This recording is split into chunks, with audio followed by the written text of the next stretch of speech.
Moving on to our last little fun bit. We also played Portal 2. Mostly. It's a 2011 puzzle platform game developed by Valve for Windows, Mac, Linux, PS3, and Xbox 360. The digital PC version was distributed by Steam, and the retail editions were distributed by EA. So you see, basically everything I said about Portal, flip that upside down. This is an actual game now. It's not just a tech demo. That's my biggest takeaway from this. I have played Portal 2 a lot less than Portal. I played this once or twice in like 2015 probably with a friend. But like, it has a story right out the gate, and it's like, boom, it's a sequel. Let's go. And it takes a while to get back into the actual chamber room settings to do the test Portal stuff. Yes. It goes through the story bits, you meet a whole new character, and it really flexes off the technology of the engine it's in, because it's like, look at all of our trees, it's so pretty. And also the lighting engine, it's immaculate. And then it eventually gets to, it's like an hour in before you actually get to going back to the regular Portal gameplay. And then, because you're in a destroyed facility, I guess spoilers for the last game, all the stuff is fucky. So it's dirty, and there's garbage everywhere, and the rooms are malfunctioning, and they're broken. very different, except for a handful of them at the end, or the end of the first half of the game, mind you. It's so much better. It's not even funny. Like, I have some gripes with the gameplay, but it's a lot less. There's a lot less clipping. The portals shoot better. The speed is increased, and it looks a lot better. Like, just across the board. Like, yeah, I don't know about the speed being increased. it feels like it. It feels like it might be scaled better size-wise. There are a couple of puzzles where you have to stand on the button and wait for thing to happen in order to solve it. So it definitely kills the pace every once in a while. Sometimes. So we both played through the single player on our own. Did you finish? No. How far did you get? The last puzzle of chapter 8. Okay. So I am about halfway through. I'm starting chapter 6. So total gameplay wise, I'd say so far I'm about... The solution to the last puzzle of chapter 8 is bullshit, by the way. I looked it up because I couldn't figure it out.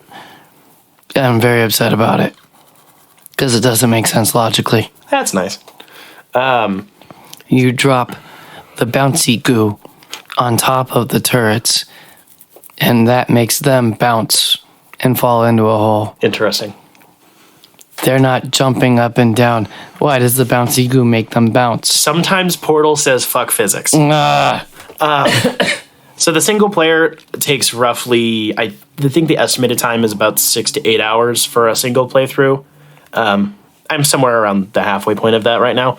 And I think the thing about this game that makes it fly by a lot better, despite the fact that it's not a lot longer, technically double the length of the first game, but for a single player game, that's still not very long. I'm up to 5 hours right now. Okay. I think I'm somewhere around for single player. Yeah.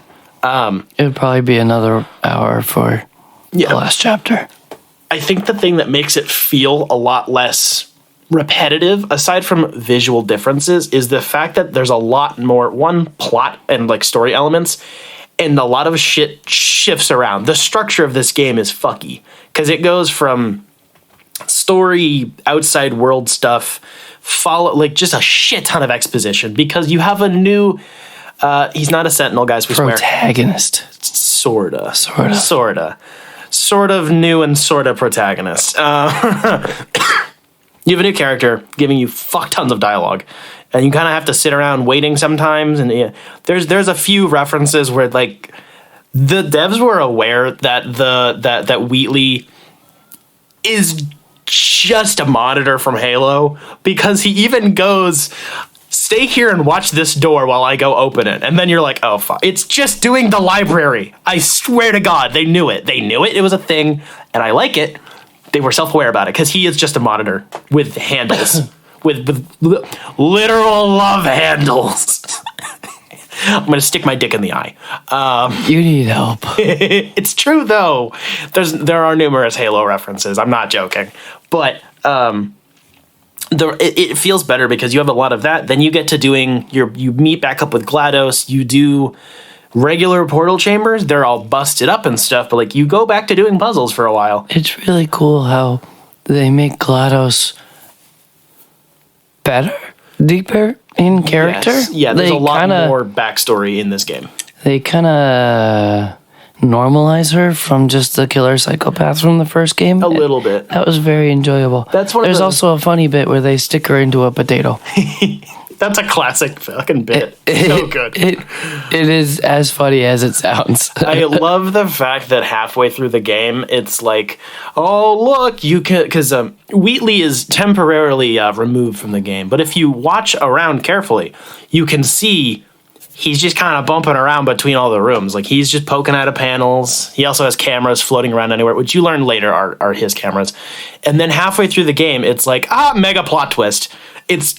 The fucking twist in this game is, if you've heard of it, you know it's coming, but it's actually good because the way that the game utilizes Wheatley beforehand doesn't smell to me like setup for the plot twist. It smells like this guy's fucking weird. Also, he's played by Stephen Merchant, who's fucking hysterical. One of my favorite Brit bongers. Oh, it's so funny. And then halfway through the game, it's like, oh yeah, by the way, GLaDOS is like not horrible now, by the way. And then the second half of the game just goes completely off the fucking rails with so many different types of technology and crazy fucking shit. I would say the chapter 7 or 8 really, really ramps up in difficulty, and you agreed to that. I think it's because the goo is very glitchy in general. The blue and the orange goo is fun. I love how Portal 2 added so many new puzzle features. But they're still very intuitive as well. You have the laser refracting cubes. Yep, you've got the woo tunnel that carries you everywhere. That's fun and easy to pick up and use. But then they start introducing goos where the blue bounces you, the orange makes you go faster, and the white goo makes regular surfaces that you can't put a portal on portalable. Yes. Portalable. It's a paint can. Yes. Yeah. And it was the introduction of the white goo that I was like, this is where it's not okay anymore because it's a lot. It's so difficult to get that white goo to go where you need it. Like you said, it's very inconsistent in how it flies through the air. And New technology is You're using portals to get the white goo to other surfaces. So to make portals on those other white surfaces, yes, it's a lot of... That's where I stopped having fun. That's fair. So we also played this co-op, which I hadn't done. I said I played it with a friend. It was us passing the controller back and forth because we couldn't get the multiplayer to work. I don't know why. Oof. I don't know why. We were stupid and like 14. But we played through 80% of this on co-op in like 2 sittings. It was we were nearly done. We have one chapter left. Yeah, we're in the final, and now it's no longer test room section. Right. So we played it in 2 different sessions of 4 hours apiece or so. We were also decking... I was going to say 2 hours I think it was more than that. All right, so we'll just call it 6 hours. Fine, 6 hours in total for most of it. So like probably 8 to tap out the full co-op mode.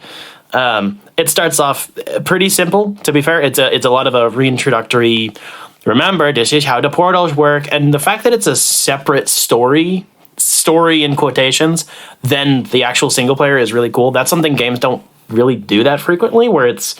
If you want to play co-op or split screen with someone else, it just adds another person in the campaign versus this campaign wouldn't work with 2 people. No. So they made a whole other game mode of about as equal length of co-op based puzzles. It's basically 2 games in one. It's insane. And then you get the community made maps. Which is so fucking cool. It's crazy because these games have a huge community.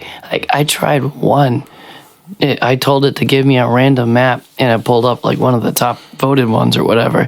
And I couldn't finish it. It was difficult. Like, it was mind blowing, and it looked great. It looked like it was made by the game developers. Yeah, it was amazing.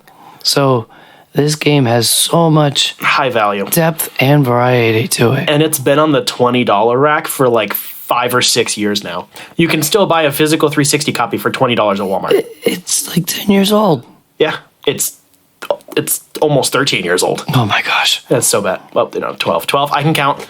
It's insane how much value it has. The only real complaints I had with the co-op mode, other than the fact that you're better at this than me, so a large amount of it was you being like, go here, and I'm like, felt bad I'm sitting about here, that. I'm trying to think. When I'm on I swear, if someone's looking at me, I can't think. I felt bad about that. I mean, I don't care. I was, you're doing most of the work. I was the ball. So I was just getting thrown around in places, which is fine. It's just like you were I've done the puzzles. I can figure it out, but you're just going so much faster than I can. I was in Portal Brain, like, yes. I wasn't. I could see it. Yeah, so you're just like, yep, and I'm like, what? You're right, go back to step one. Yeah, like, slow it down and speak to me like I'm stupid. It was really cool, too. The multiplayer had a pointer system. That's really useful. It's so useful. Yeah, there's emotes and the pointers. The only real stuff in terms of the complaints I had with that is, other than you being better than me, the loading screens are extremely fucking repetitive. Really long. Going into the game, going into each chapter, and then each chamber, it's the exact same 2 animations. Whereas with the single player in both games, the going between chambers has a loading screen, and it'll just freeze up for a second, and next chamber. Like, it has a loading screen. And you're playing on Xbox Series X, and the loading screens were long. Yeah, that's just what the game's like. It's not optimized for that. Versus in multiplayer, you get into the tube. It does the cute little disassemble, we're going to put you back together somewhere else thing. Why isn't that the loading screen? That's just an animation they play for shits and giggles, and then you go to the loading screen where you're just walking on a treadmill. And it's like, pick one. When it's both of them, it takes a long time. There's just a lot of... It doesn't feel like it's necessary load time. You could just freeze the screen and I would have been happier. But when it keeps showing the same things over and over and over again, after playing, we did like 20 chambers in a row each time. It's like, holy shit, could you stop now? It's a lot. But we didn't have any real tech issues other than that. It was smooth. Yeah, we were playing it on my Xbox Series X, playing the upgraded version of the port of the 360 one, because this is how Xbox works. No crashing, no freezing. Everything worked fine. It's just a digital copy. Good. It does look good. It holds up really well visually speaking. The cutscenes are really pretty, and the lighting engine still holds up really well. Both definitely worth the money. For sure. I bought this recently digitally for $20 because I didn't feel like going to Walmart. I was lazy. So I bought it with no sale. It's $20 digitally. That's still a really good bargain for that. We've already gotten at least 20 hours of gameplay out of my copy alone, and I'm not done yet. So I gotta say, I admire the much larger achievement list. It's another thing. Portal Still Alive has 12 achievements that are like 600 G points. I fucking hate it. This game has like 50 achievements, and it's 1,000 Gs, like it's supposed to be. What are these G points you talk of? I'm kidding. Roblox, whatever the fuck, the joke is dead. Fortnite money, whatever the fuck that is. Fortnite bucks? V-Bucks? V-Bucks, thank you. Yes. A lot of V-Bucks is what you get. It actually feels like a complete package, is the thing with 2, is it feels finished and complete, and they also released a free DLC pack, which I think is... It's like one extra chat, like it's a couple of extra chambers, and I think it's basically like challenge maps, but it's free.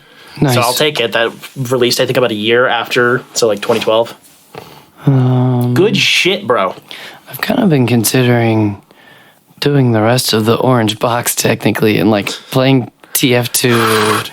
I'm just so scared of jumping into that because it's all online, and everyone who's been playing TF2 has been playing it for 20 years. Yeah, and they're 40 years old, and they've been playing it for 20 years. It's all modded to shit. Yeah, Good exactly. Luck. That's why I haven't. Good fucking luck. Half-Life, though. Half-Life, I very strongly considered playing last season for the show, because I haven't played Half-Life before. I should by now. It's pathetic, but I need to get to it. I got the officially approved modded version of it. I forget what it's called. Back when Valve was cool. Yeah. But I hit a point where there's a bullshit jump, and I looked up the YouTube video of like how to play that level, and the guy doing the walkthrough was like, yeah, this jump is bullshit. And I was like, all right, if the official like Half-Life player is saying this jump is bullshit, I uninstalled right there.